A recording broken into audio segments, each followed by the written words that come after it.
Thank you, Tyler. Next up we have Professor Lisa Horvath, all the way from Australia. Thanks for joining us. A really good topic, because I think in general, as doctors, or at least nuclear medicine people, we tend to over-image people, and medical oncologists, surgeons, we tend to over-treat people. So old-fashioned blood tests, LDH, ALP, Chromogranin, CEA, PSA, NSE. Maybe sometimes we don't need a scan, we can just do a $1 blood test. Thank you very much, and thank you for giving my talk. Thank you so much for the invitation to talk at APCCC Diagnostics.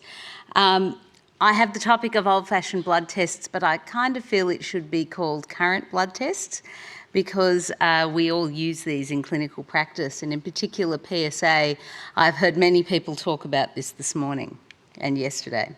These are my disclosures. The disclosure that isn't on here is that I am a biomarker researcher of 20 years trying to replace most of these tests. So, my job is to talk about the biochemistry. These are tests that are all done in our biochemistry laboratories across the world. So in that sense, they also represent equity of access because they can be done almost anywhere.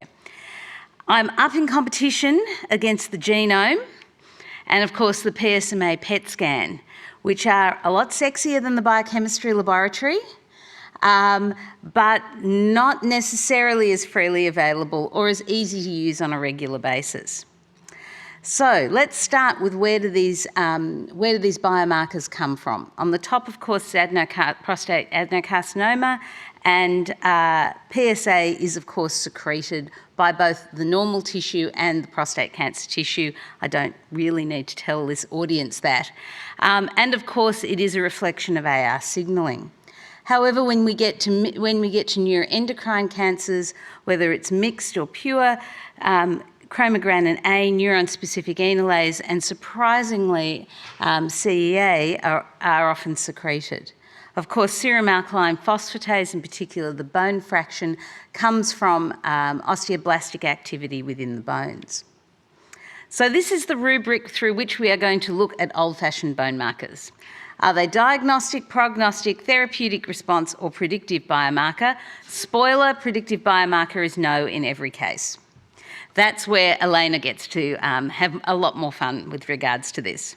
However, of course, PSA is a diagnostic biomarker. We use it, I'm talking about metastatic disease, so I will only talk about it in that space, but the EUA and many other guidelines define castrate-resistant prostate cancer by either repeated PSA biochemical measurements or by radiographic progression-free survival.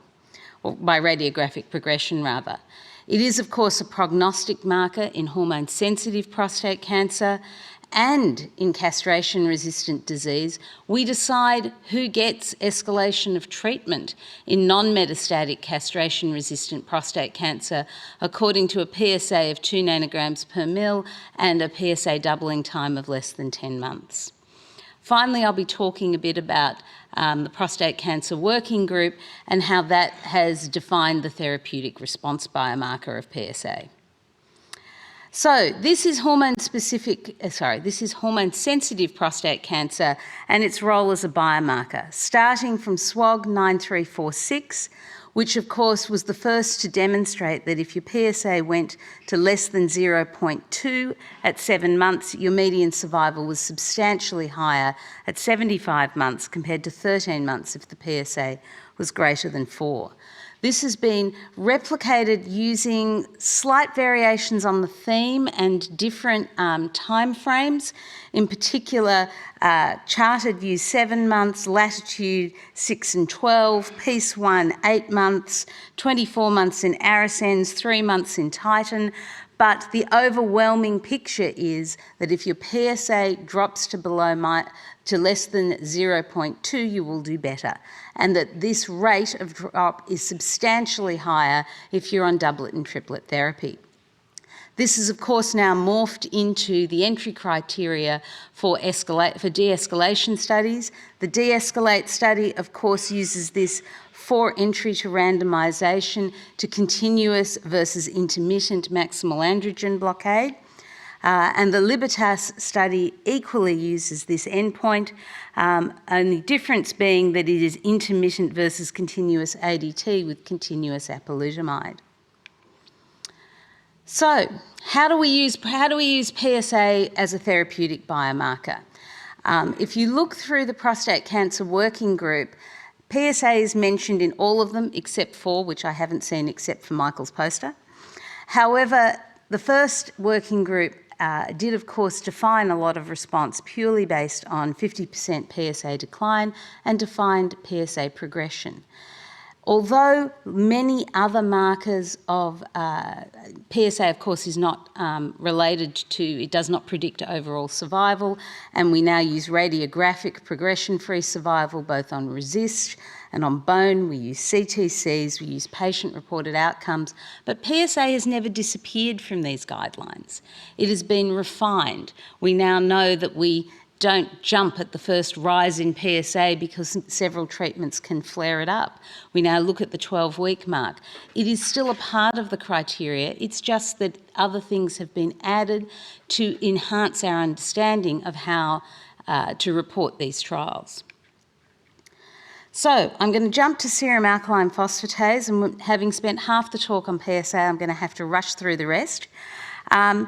Serum alkaline phosphatase is, of course, associated with a shorter overall survival in castration-resistant disease.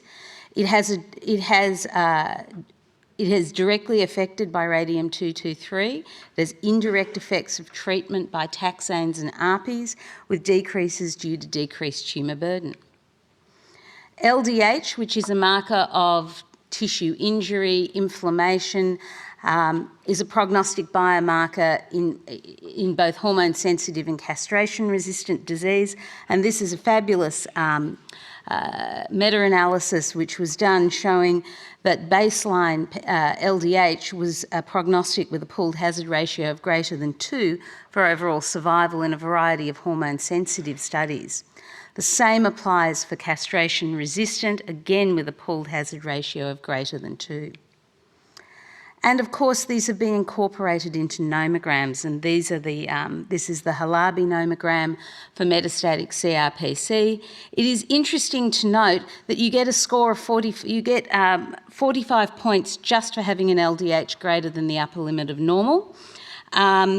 And for PSA, you can get 100 points. Sorry, for serum alkaline phosphatase, you can get 100 points if you get up to the dizzying heights of 4,900. So there is a large contribution from these biomarkers. NEPC, of course, these are diagnostic biomarkers. These are part of the criteria that we use to establish whether a patient is likely to have neuroendocrine prostate cancer, a low PSA with high volume disease, chromogranin A staining both in the tissue and whether it is increased in the blood, serum LDH elevations, and in a subset of patients, twice the upper limit of normal of CEA. So, certainly these biomarkers are diagnostic, and greater than 50% of the APCCC panel in 2022 voted for several of them as part of the diagnostic criteria. LDH is prognostic, and of course you monitor changes in particular in chromogranin A, and CEA can be useful when you're using treatments. So, this is from Prostate Cancer Working Group 2 and 3, what you should be doing for patients on clinical trials. However, PSA, serum alkaline phosphatase, LDH, we do them every day in our clinics. We make decisions based on this. The patients come back every 4 weeks, sometimes every 3 months, and we are talking about this.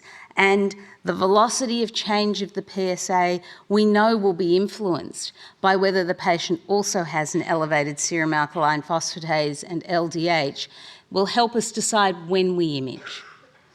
So finally, there is no test to rule them all. I think of my patients and their cancers like a puzzle with missing pieces. And biochemical biomarkers help me work out those pieces. They help me decide when to image. Genomic markers give me additional information. They help me to decide certain other aspects of treatment.